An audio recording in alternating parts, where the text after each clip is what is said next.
continue to thank you guys for checking out these devotionals, man, on Speedy Moments with JT, where my real life experiences and testimonies meet the kingdom and the power of the Word of God.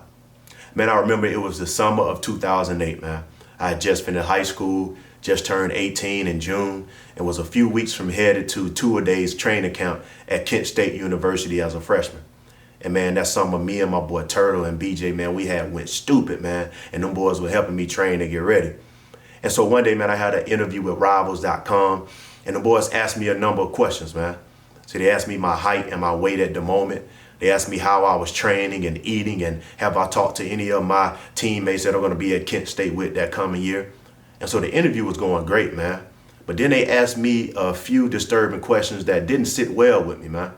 See, they asked me, how do I plan to learn from my big brother, Gino Jarvis, which was not a problem at all with that question, because my boy was arguably a Heisman Trophy candidate the year before. But the disturbing thing that was asked to me was, how would I learn from two other guys that were going to be in the same freshman class as me because they had more stars than me? See, I ain't gonna lie, man. I felt tried a little bit. I felt overlooked. I felt devalued. Because I'm thinking, man, these guys at Rivals must know something that I don't know. Maybe they had already put me fifth on the depth chart at running back already.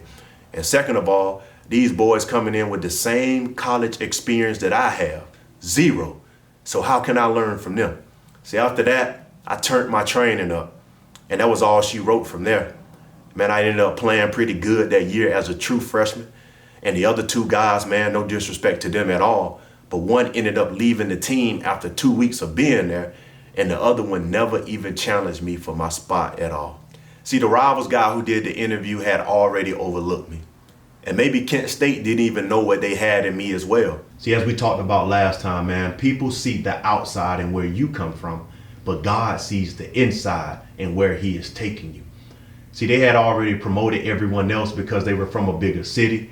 They had promoted them boys because they were from a high school that had thousands of students, and I was from one that had maybe 100 or something. Or because they had more stars than I had on their Rivals account, and that was given by the opinions of others and coaches. But I knew, and God knew, what was inside of me. See, Psalm 75, 6-7 tells us this. It says, promotion comes neither from the east, nor from the west, nor from the south, but from the Lord, man. See, my guys from Rivals and other coaches and scouts have promoted all them boys over me.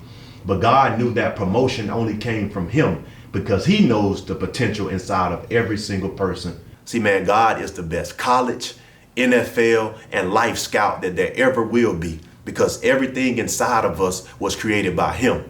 So let's not let anyone tell us what our worth is, what our potential is, or what your future is. Man, they don't even have the right or even the capabilities to do that. Man, tell them boys God is your agent, and he will handle all of your bookings from now on, you dig? See, who would have thought that skinny Joseph from the block, who brothers tried to off him, and who was in prison and a slave, would be the vice president of Egypt?